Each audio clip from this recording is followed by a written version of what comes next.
My father worked for the U.S. government as a civil engineer in Korea, where my sister and I were born. And then he worked there for about 15 years. And then we brought us all back to the Philippines. And from there, my father had a sponsor in the U.S.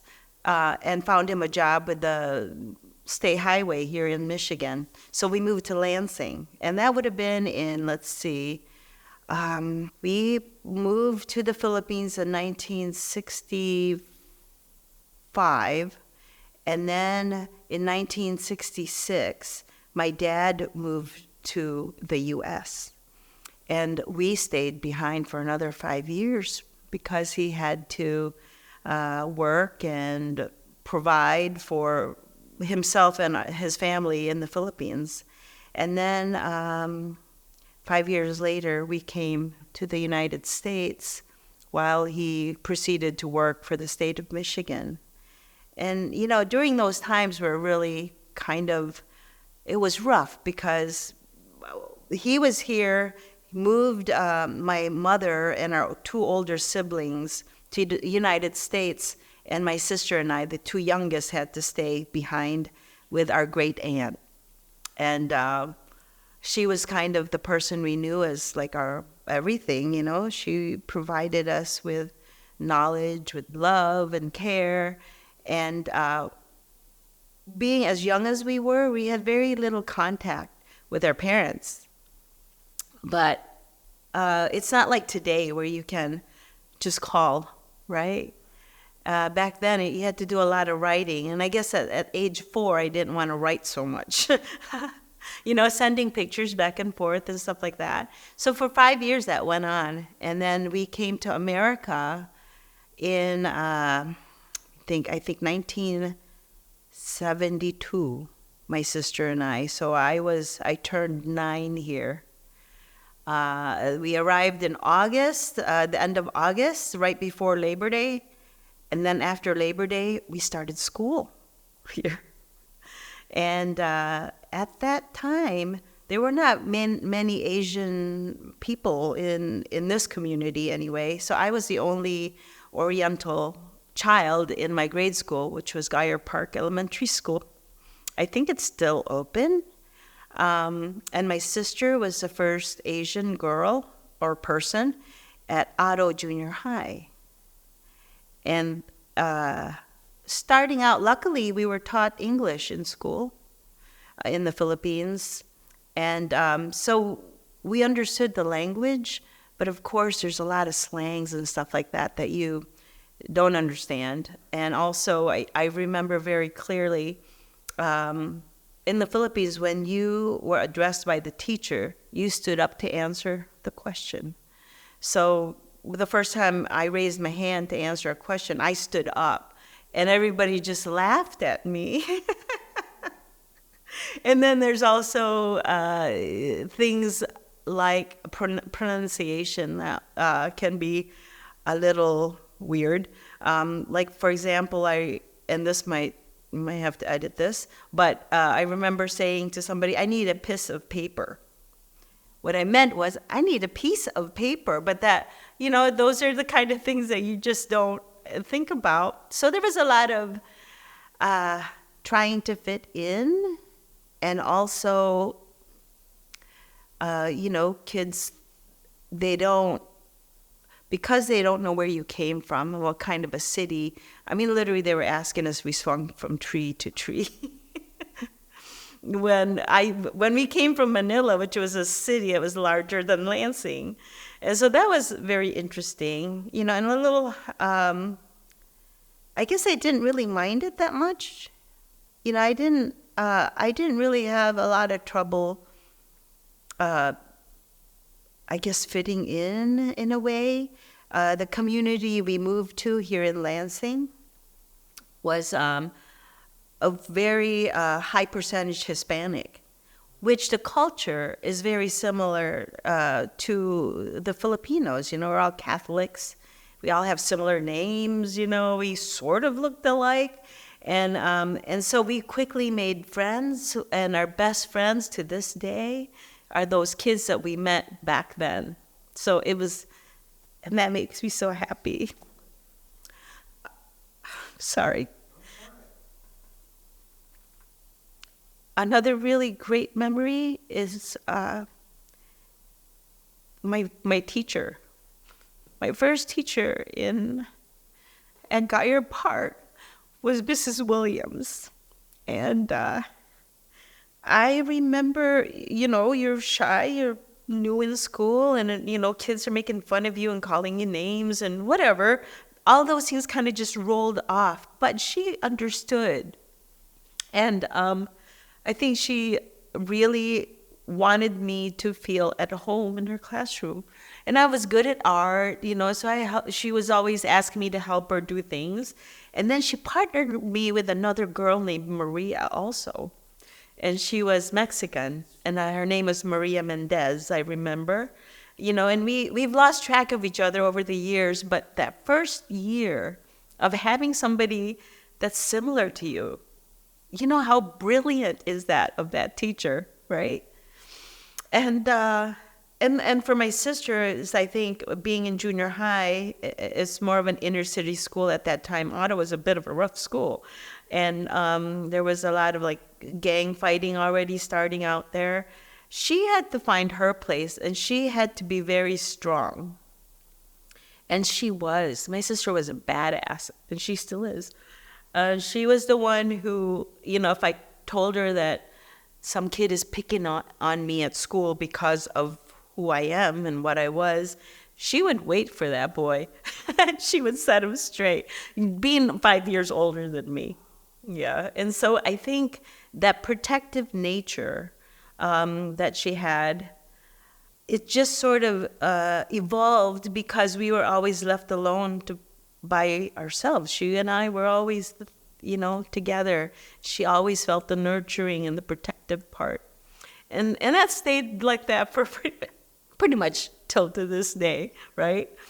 But anyway, I think the hardest thing for my parents was having that family unit back together, because we were apart for so long. And, the dynamics change when all of a sudden you got these younger kids and you got kids in college, and then you have each other. They were away from each other for 15 years.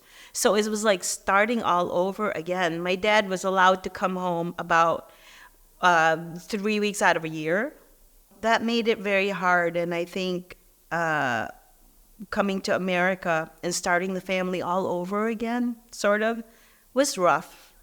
I have to admit that we seemed okay on the outside, but really wasn't all that okay inside. And there was always the struggle of what to keep of your culture and what you can,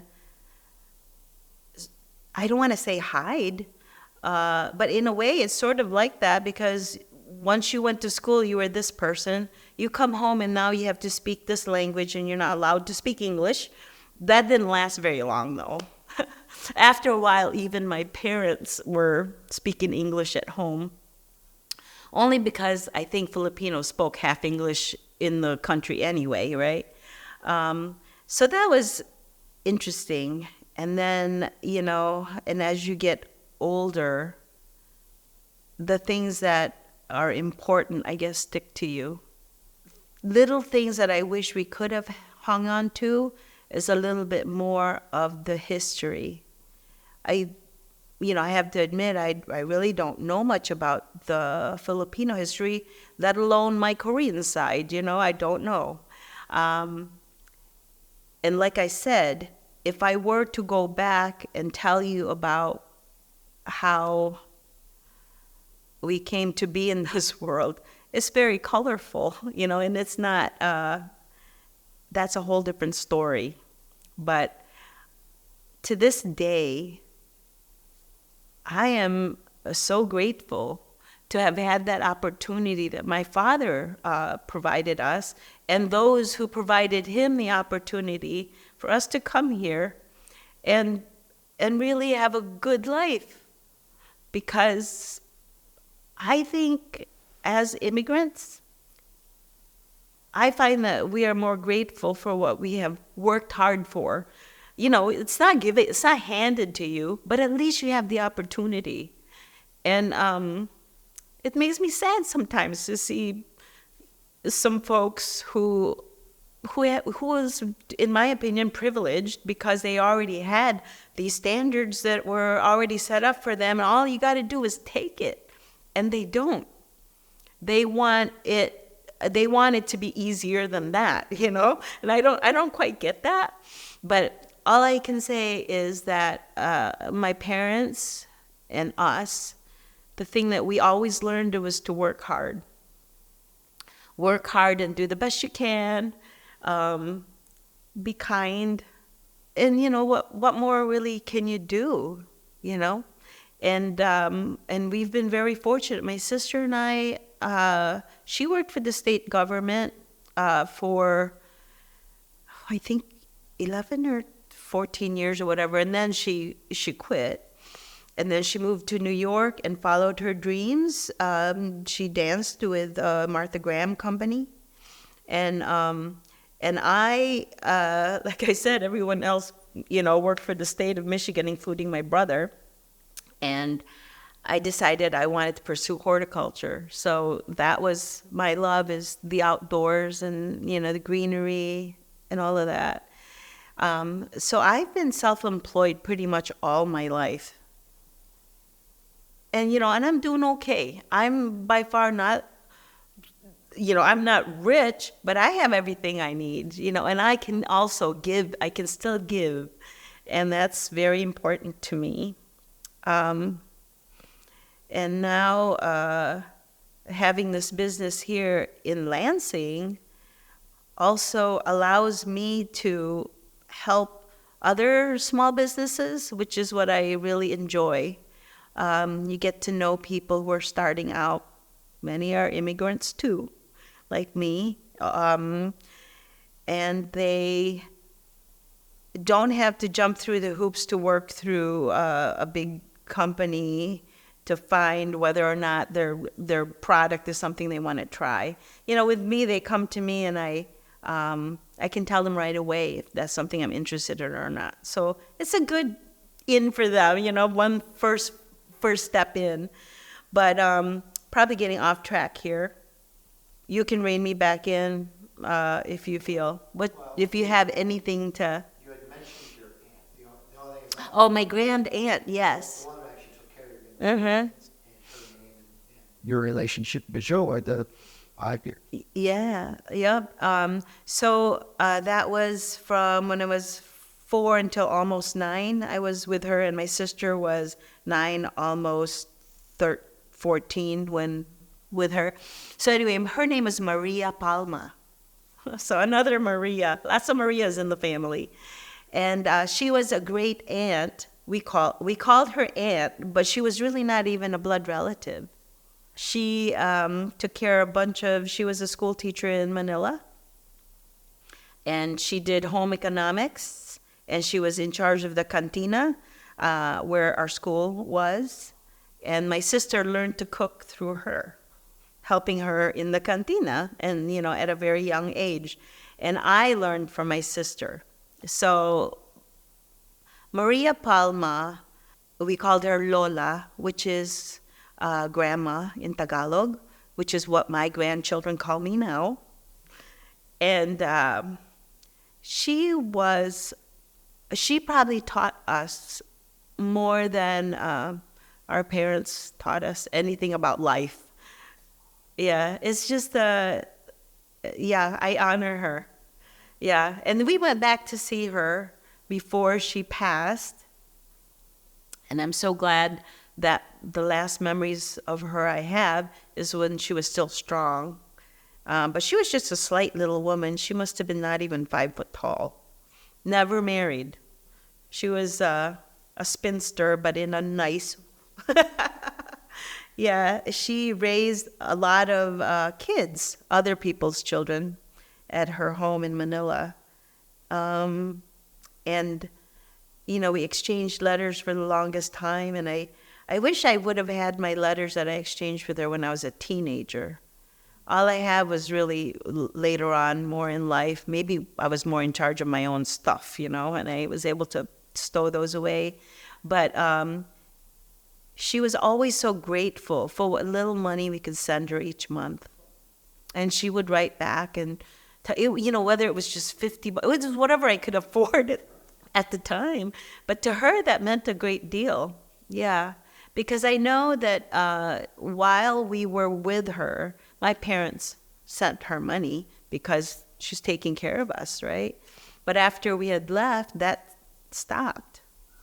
Yeah, and so my sister and I, we agreed that once we could afford to extend money back, that we would, and we did. My Lola, when she came to America to visit, we brought her here to visit, and I must have been about 17. I had just learned to drive.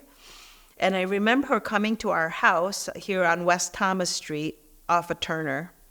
And she said, "This house looks like a man's house." I said, "What do you mean?" She said, "There's no plants, there's no flowers." And I was old enough to drive. So I took her to Frank's nursery. And we went and we bought some plants. And that is where my love for plants started. So ever since then, that year, I ended up always having plants in the house. And my first job here was with plants also. And then I owned a nursery, a garden center nursery for over 20 years. And then I switched roles to something else. And I said, I want to do something else. I can garden at home, which I, of course, have plenty. But now it's just nurturing those things along with what I have learned from her and from my family, trying to pass that down to the now third generation. It's difficult. You're trying to remember all of these things, and it's hard. It's really hard, but they have, the grandchildren are just getting old enough now where they're curious about it. So, we'll spur that curiosity more, and we'll try to nurture it and teach them some things about their culture. Even though, let's see, they would be a quarter of me. Well, you wouldn't know that because they're blonde and blue-eyed and fair-skinned. So, what? Anyway, yeah.